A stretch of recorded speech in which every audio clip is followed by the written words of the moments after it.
I've shared these stories before in the past, but some of you may not have heard them before. But it's very interesting when you link, is it coincidence or synchronicity together? And there's I've had a lot of stories throughout my life, but there is three that really stand out because they are connected to my relations and when they passed. The very first one happened when I was 16. Now, unbeknownst to me, I feel physical pain in my body when a relative of mine is going through pain themselves. It's not something I think about consciously. It's not something I control. It just happens. And so if I've got a headache, a really bad headache, somebody in my family will ring up and say, oh, they've suffered with a very bad headache that day. And as soon as they tell me, it leaves my body. And I've done it my whole life. I don't look into how to control it. I just allow it to happen. So when I was 16 years of age, my very first job was in a bank. And I had been working in the bank, and on this particular time, it was around April the 3rd, and it was the Thursday before Good Friday. So on the Thursday night, I'd finished work at the bank, and I worked in the city in Adelaide. So I'd finished work, and normally I would just walk straight to the bus stop from the branch that I worked in and get the bus home. But this particular night, with Easter coming up that following weekend, I thought maybe I'll just walk into the Rundle Mall and get something for my mum for Easter, get her some kind of gift. So I walked down to the Rundle Mall, went past my bus stop, went into the Rundle Mall. This was instinct guiding me. And back in those days, I don't know if they still do, but they used to have flower stands in the middle of Rundle Mall. And I thought, I'll get Mum some flowers. So I'm standing there looking at all these bunches of flowers, and I heard this voice say, Boronia. So not knowing what Boronia was, I asked the stall holder if he had any bunches of Boronia. And he did. He had one bunch. He had one bunch of Boronia, it's kind of like a brown little tiny flower. So that's what I bought. I bought this one bunch of Boronia flowers. And then I walked along a bit further, and I thought, I'll get Mum a card to go with these flowers. Now, my family are quite humorous, and they always like to have a joke with each other. So normally when we buy cards for each other, we buy funny, humorous cards. But this particular time, I bought a card for my mum that said, may God be with you this Easter. Not knowing why I would buy such an emotional card for her, because that's something that was totally out of the ordinary for me. So I had my flowers and my card, and I got on the bus and headed home. And I got home and went in and gave Mum the flowers and gave her the card. And she thought that was absolutely lovely, and she was, happy that she got a surprise gift. And I sat down on the lounge to talk to Mum about what I'd done at work that day, and all of a sudden, I had this incredible crushing pain in my chest. Now, I'm 16 years of age at the time, so I'm sitting there and I just started holding my chest, and Mum could see I was in excruciating pain, and she said, are you okay? And I went, no, I've got so much pain in my chest. And Mum wasn't quite sure what to do. She's starting to get into the panic mode, because you don't think a 16-year-old's going to have a heart attack. And she got up and she come over to me to try to bring me some comfort. And then I went, no, it's gone. It's as quick as it came, it's gone. And I just felt really, really peaceful. And she goes, you're all right? And I said, yeah. She goes, maybe it was a bit of indigestion or something. I said, I don't know what that was, but it was really intense pain.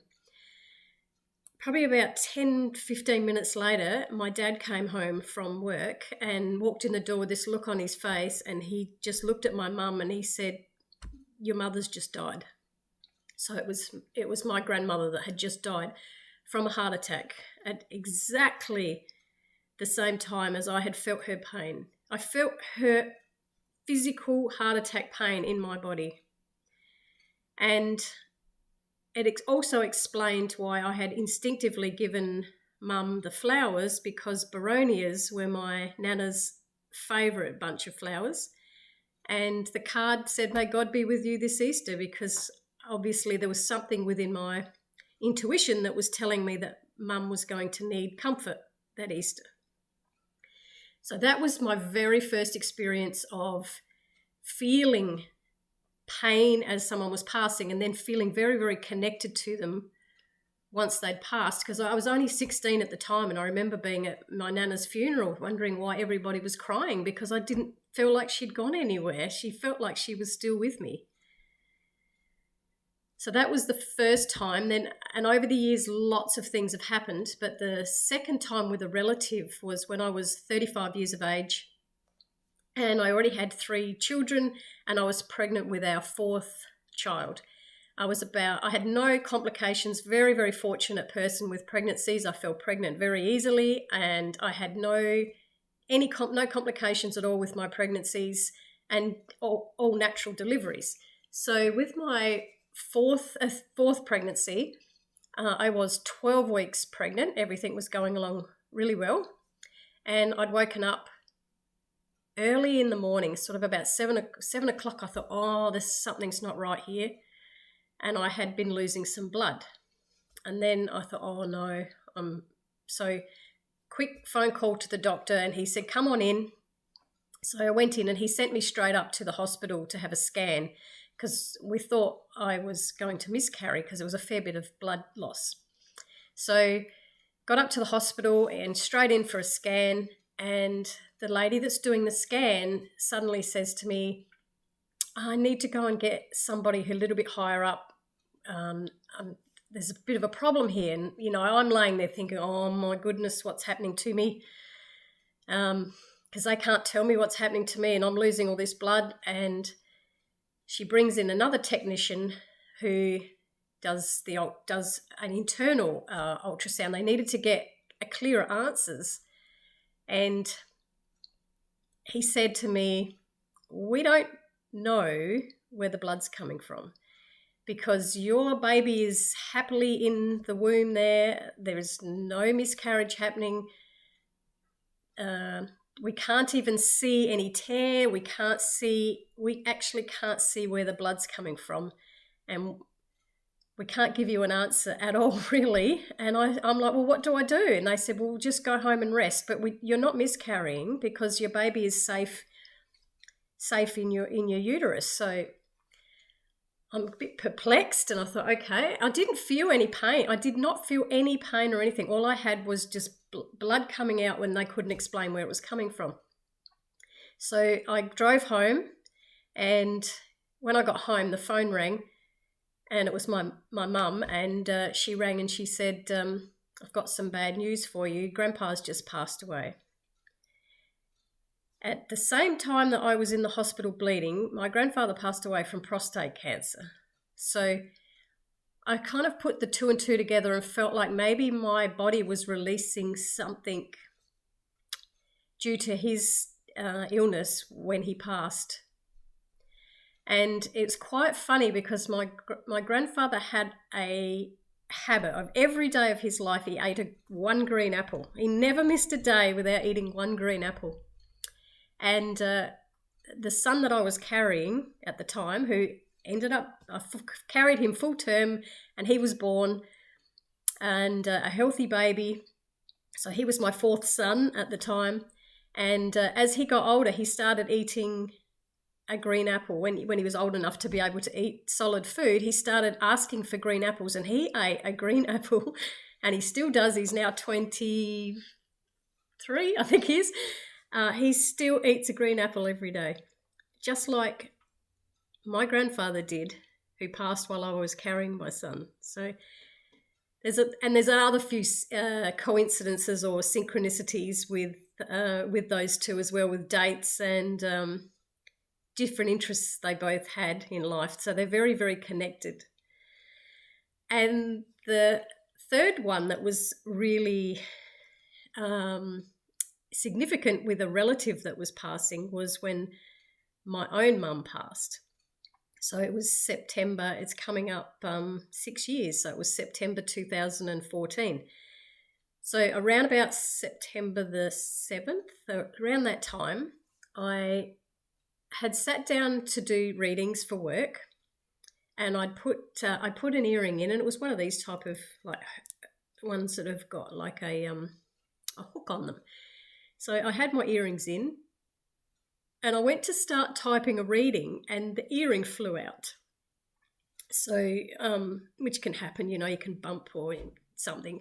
So I picked it up and I put it back in, and I was sitting there and I was actually typing, and it flew out again. It's like somebody was pushing it out from the back. So I said, I know somebody's here. Obviously, you need to tell me something because it's the ear. So I need to hear something. What do I need to hear? And I couldn't get anything.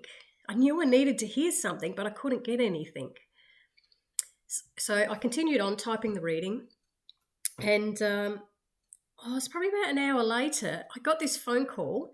Now, I don't give my mobile number out to people unless they're a relative or very close friends, purely because I would just get people ringing me all the time, and I wouldn't get anything done.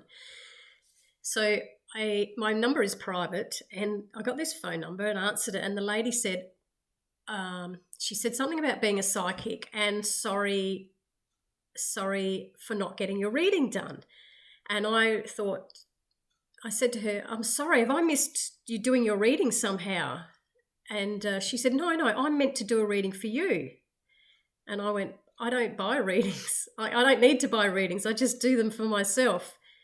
And she said, but I have your name and your phone number written here on a piece of paper to do a reading for you. And I said, where did you get my name and number from? She said, it's written on my list of readings to do. And I said, I haven't asked anybody for a reading. I don't even know. So after we sort of laughed a bit about some confusion, we ended up having a really good conversation.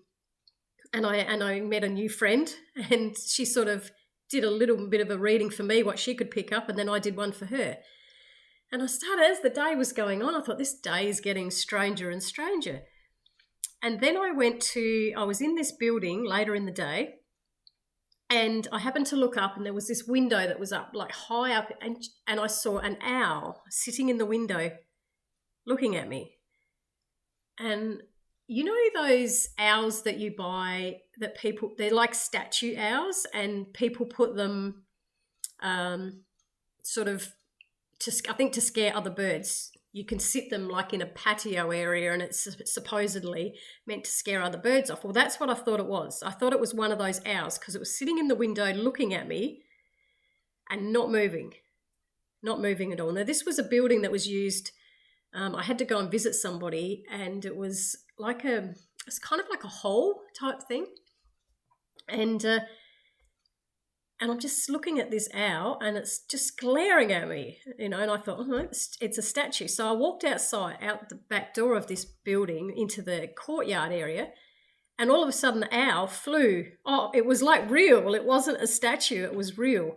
And it flew above my head, and it did a circle above my head, and it did not take its eyes off my eyes. It just glared into my eyes.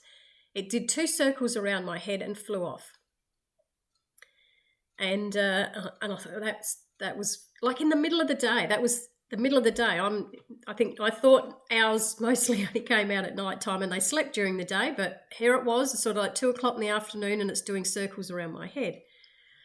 So it flew off, and then I thought I'd go for a walk because the day was just getting more and more interesting. So I went for a walk, and I live near the beach. So I was walking on one of those cement path that's sort of along the beach shoreline, and walking along looking at the ocean, and all of a sudden something caught my eye on the ground, and it was a stick-it note. One of those little rip-off stick-it notes. It's sitting on the ground, and the words written on the note were, ready to go. That's it, ready to go.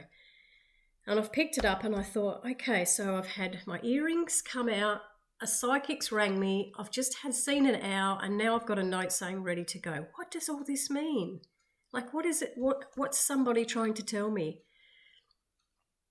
when I got home, I kept that little note, but when I got home, I thought I will look on Google about the owl. What would it mean to see owls? Because a lot of times birds can mean different things for different people, and owls can be can bring news of someone who's going to transition from this side to the next side. So then I started thinking, I wonder if somebody's going to pass away. So that was during the week. Then on the Sunday, it was Father's Day, and we all went to my parents' place for lunch. And I was sitting there, and I thought, I'm going to tell them the story during the week. I'll tell them about the lady ringing me, tell them about the earring, tell them about the note, tell them about the owl. And I'm telling the same story that I'm telling you. I'm sharing with Mum and Dad and my brother and sister-in-law and the kids, all the kids that were there. And when I finished the story, I looked at my mum, and she looked at me, and for a brief moment in time, we had this telepathic connection where I could read her thoughts and she could tell me thoughts. There was no physical words spoken. It was just her thoughts to my thoughts. And she said, in the telecommunication, she said, "It's me. I'm going." I knew she was going to pass. She knew she was going to pass. But no words were said. I didn't say anything to any other family member. It was just, I have never had such an incredible telepathic connection with somebody in that split moment like that. So a week goes by, and Dad rings up and says, "Mum's not good," because my mother suffered with multiple sclerosis for 43 years. So by the end of her life, her poor body was very, very worn down. And so we all went to, the following Sunday after Father's Day, we all went to, well, it wasn't all of us, it was my brother and me, because there's only us two kids. So there was my dad, my mum in bed, and my brother and myself. And we sat for hours around my mum, and we talked about all the funny things that had happened over the years and all the memories that we had. And it was an absolutely beautiful day. It was like thanking her for everything that she'd contributed to in our lives. That was on the Sunday. Then on the Monday morning, there was a knock at the door, and it was like my mum passed away. She passed away on the Monday morning. But there was a knock on the door about 15 minutes after Mum had passed away. So she passed away at home. Dad was there with her, and she passed at home. And because she was in palliative care at home, Dad had a carer, and the carer's name was Gwen. And Gwen looked after my mum for probably about 3 or 4 years. And Mum and Gwen, they were the same age. Like Gwen was an older lady, but she was still caring. She was just an absolutely beautiful soul. So Gwen used to come 2 or 3 times a week to help Dad, let him have a little bit of respite care. And so there was a knock at the door 15 minutes after Mum had died. And Dad, like, you know what Dad would be like, the state that he would be in, that his wife of 50 years had passed away. And he opens the door, and it's Gwen's husband. And he's in a state of panic, and he says, "Gwen's just died."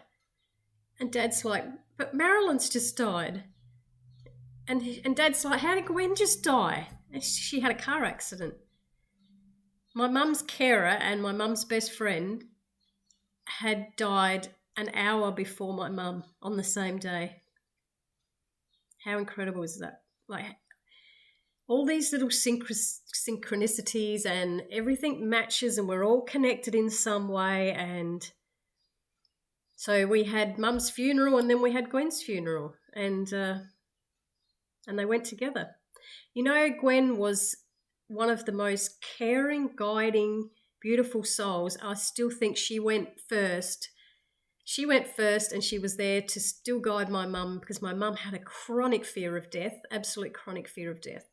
And I think Gwen was there to guide her, and they're together on the other side. They were together here, and they're together in their dimension they're in now. So that's three really interesting stories that have happened to me over the years with my relatives passing. I mean, there's thousands of stories, thousands of them, but those three are the ones that connect me to my own family. So I just thought I'd share that because I've told these stories quite a few times over the years. Some of you have heard them, some of you have never heard them. And I'd love to hear if you have ever experienced something like that yourself, where you've known someone's going to pass, or you got all the signs first, or you physically felt something at the same time that one of your relatives has passed. Just thought I'd share that with you, and I hope you have a lovely day and you're all hanging in there.